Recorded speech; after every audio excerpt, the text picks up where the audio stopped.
Hello बच्चों, स्वागत है आज के क्लास में। तो कैसे हैं आप लोग? चलिए आज से हम लोग एक नया सीरीज देखेंगे। कल का क्लास हम लोगों के लिए बहुत इंपॉर्टेंट था बाबू। जितने भी क्लास 7th के स्टूडेंट होंगे, क्लास 8 के स्टूडेंट होंगे, क्लास 9th के स्टूडेंट होंगे और क्लास 10th के लिए तो था ही कल का क्लास। कल मैं यूट्यूब पे लाइव क्लास लिया था, तो उसमें क्लास 10th का चैप्टर नंबर जो 6 है लाइफ प्रोसेस, उसका टॉप 20 इंपॉर्टेंट क्वेश्चन जो आप लोगों के एग्ज़ाम के लिए बहुत इंपॉर्टेंट है 10th क्लास के लिए। अगर आप लोगों का भैया या दीदी कोई भी होगा क्लास 10th में, अगर वो लोग वीडियो नहीं देखा है तो आप लोगों का काम क्या है कि वीडियो आप लोग उन लोगों के पास शेयर कर दीजिएगा। 2025 से 26 सेशन के लिए ये क्वेश्चन बहुत इंपॉर्टेंट है। चलिए बाबू, आज हम लोग एक नया सीरीज का शुभारंभ करेंगे, यानी कि शुरुआत करेंगे। क्लास 7th का चैप्टर नंबर बाबू कितना है? 12 नंबर चैप्टर है, जिसका पार्ट नंबर 1 देखना है। चैप्टर का नाम है फॉरेस्ट आवर लाइफ लाइन, यानी कि जंगल जो है हमारा एक जीने का क्या है? आधार है, लाइफ लाइन है, ठीक है। जिसके बारे में हम लोग इस चैप्टर में विस्तार से पढ़ेंगे कि फॉरेस्ट का क्या मतलब महत्व है हमारे जीवन में, ठीक है। तो चलिए बाबू क्लास शुरू करते हैं आज का।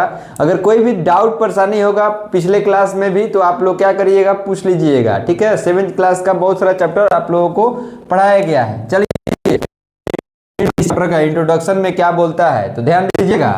Forest are one of the most useful, बोल रहा है कि इंट्रोडक्शन में क्या होता है, चैप्टर का मतलब ओवरव्यू दिया जाता है कि इस चैप्टर में हम लोग क्या पढ़ेंगे, ठीक है। तो बोल रहा है कि forest are one of the most useful renewable resource. बोल रहा है कि जंगल जो होता है एक बहुत ही महत्वपूर्ण मतलब रिन्यूएबल रिसोर्स होता है, ठीक है, जिसको हम लोग बार बार क्या करते हैं, यूज कर सकते हैं। जैसे कि एक पेड़ लगाए, वह हमको फल दिया, फिर वह पेड़ जब बूढ़ा हो गया, सूख गया, उसके बाद में फिर उस पेड़ को काटे तो वह लकड़ी भी हमको मतलब काम में आ गया हमारे। फिर उस जगह पे दूसरा पेड़ को हम लोग लगा देंगे तो फिर से क्या होगा, फिर से वह फल देगा, फिर से वह लकड़ी देगा, देगा कि नहीं। तो यही क्या होता है, रिन्यूएबल रिसोर्स का मुख्य पॉइंट होता है। अब हम लोग नेक्स्ट इसमें लाइन देखते हैं। They provide habitat to many type of animals and plant. बोल रहा है कि फॉरेस्ट जो होता है बाबू, जंगल जो होता है वह क्या करता है, प्रोवाइड कराता है, घर प्रोवाइड कराता है बहुत सारे अलग अलग जीव जंतुओं को, हम लोगों को, और क्या चीज़ के मतलब एनिमल्स मतलब और प्लांट को भी। प्लांट का भी क्या होता है, एक तरह का घर होता है जंगल ही, ठीक है ना। मतलब जंगल अगर बहुत सारे प्लांट और एनिमल नहीं एक साथ जुड़े मिले तो जंगल का निर्माण ही नहीं होगा। तो एक तरह से हम लोग बोल सकते हैं कि बहुत सारे एनिमल्स का और प्लांट का घर कहाँ पे होता है, तो जंगल में होता है, यानी कि जंगल ही उनका क्या है, घर है, ठीक है। चलिए ये था पहल का नंबर पॉइंट हो रहा है इंट्रोडक्शन में। The forest is a biotic community. Forest जो होता है कम्युनिटी होता है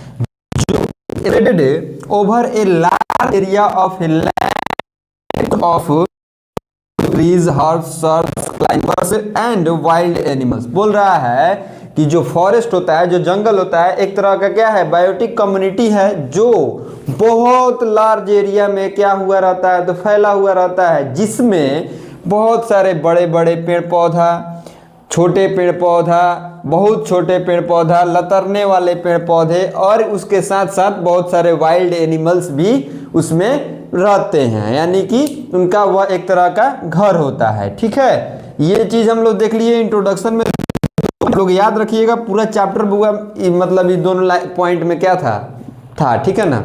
अब हम लोग एक एक करके हर एक टॉपिक को देखेंगे। अब यहाँ पे दूसरा नंबर टॉपिक है इस चैप्टर का, interdependence of plant and animal. Interdependent यानी कि एक दूसरे पे क्या रहना, निर्भर रहना, यानी कि प्लांट एनिमल पे निर्भर रहता है और एनिमल प्लांट पे निर्भर रहता है। वह कैसे रहता है भाई, तो देखिए, a forest is a home to many kind of plant and animal and micro organism. जैसे कि आप लोग सब कोई जान रहे हैं कि एक जंगल जो होता है एक तरह का घर होता है, बहुत सारे पेड़ पौधों का, एनिमल्स का और क्या चीज़ का, माइक्रो ऑर्गेनिज्म का होता है कि नहीं। ये तो आप लोग सब कोई जान रहे हैं। This living organism depend on each other for their survival.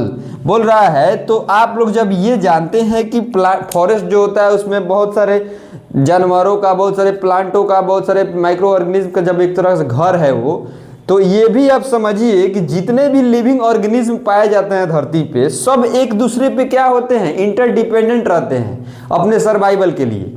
अगर जंगल रहे ही ना तो वहाँ पे प्लांट उगेगा ही नहीं, उसमें एनिमल रहेगा ही नहीं, तो वो इंटरडिपेंडेंट कैसे होंगे।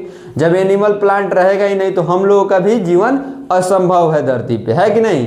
यानी कि ये इन्वायरमेंट ही नहीं बनेगा, सब एक दूसरे पे निर्भर है। मान लीजिए खूब प्लांट यहाँ पे रहे ही और एनिमल्स ना रहे, धरती पे खूब प्लांट रहे और एनिमल्स ना रहे। आप मान लीजिए, let the number be X, मान लेना है कि आप धरती पे हैं और आपके साथ में मतलब जानवर नहीं है और केवल प्लांटों से भरा हुआ है और आप एक अकेले धरती पे हैं, तो आपका जीवन संभव है? नहीं है।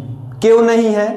इसलिए नहीं है क्योंकि प्लांट जो होगा वह क्या करेगा, ऑक्सीजन देगा और कार्बन डाइऑक्साइड लेगा। अब आप अकेले हैं तो वह कार्बन डाइऑक्साइड कहाँ से लेगा? आप कार्बन डाइऑक्साइड छोड़िएगा तब ना वो लेगा। तो आपका तो संख्या एक है, तो उस तरह उस केस में क्या होगा कि धरती पे ऑक्सीजन का संख्या बढ़ जाएगा, ऑक्सीजन का लेवल बढ़ जाएगा, जिससे क्या होगा, प्लांट का मतलब ग्रोथ रुक जाएगा, प्लांट भी सूखने लगेगा। मतलब ये मान लेना था एग्जाम्पल में, ऐसे संभव ही नहीं है बाबू, ठीक है। धीरे धीरे पेड़ पौधा का जैसे जैसे हम लोग कटाई कर रहे हैं वैसे वैसे हम लोग के धरती पे कार्बन डाइऑक्साइड का जो मात्रा है वह धीरे धीरे क्या हो रहा है, थोड़ा सा इंक्रीजिंग में आ रहा है, ठीक है। तो आप लोग पेड़ पौधा को काटिए नहीं, जो भी काटता है उसको समझाइए कि सर इसको नहीं काटिए, इसको काट रहे हैं तो आने वाले समय में हम लोगों को ऑक्सीजन के लिए तड़पना पड़ेगा। जैसे कि आप लोग सब कोई जान रहे हैं कि दिल्ली जो हम लोगों का राजधानी है वहाँ पे प्रदूषण का लेवल क्या रहता है, 800-900 तक चला जाता है, 600-700 तो नॉर्मल वहाँ पे मतलब प्रदूषण लग रहता है ये हरदम। तो मेन कारण क्या है, वहाँ पे पेड़ पौधा नहीं है। तो ज़्यादा से ज़्यादा पेड़ पौधा लगाइए और प्रदूषण को भगाइए, गर्मी से बचिए, बारिश होगा टाइम से टाइम, प्रदूषण होगा ही नहीं, ठीक है। तो पेड़ पौधा बहुत ज़रूरी है हमारे लिए। चलिए इसके बारे में हम लोग अगले क्लास में भी बहुत सारे चीज़ देखेंगे। तो आज के लिए बस इतना ही, आप लोग से मिलते हैं हम अगले पार्ट में। तब तक के लिए आप अपना बहुत ख्याल रखिएगा और याद रखिएगा ये बात कि कल 8 बजे लाइव फिर से हम आएंगे। क्लास 10th का जो चैप्टर नंबर 2 है, कंट्रोल एंड कोऑर्डिनेशन, जो बायोलॉजी का चैप्टर है, उसको हम लोग क्या करेंगे, पढ़ेंगे, ठीक है। तो चलिए बाबू मिलते हैं अगले क्लास में, तब तक के लिए अपना बहुत ख्याल रखिएगा। Bye bye.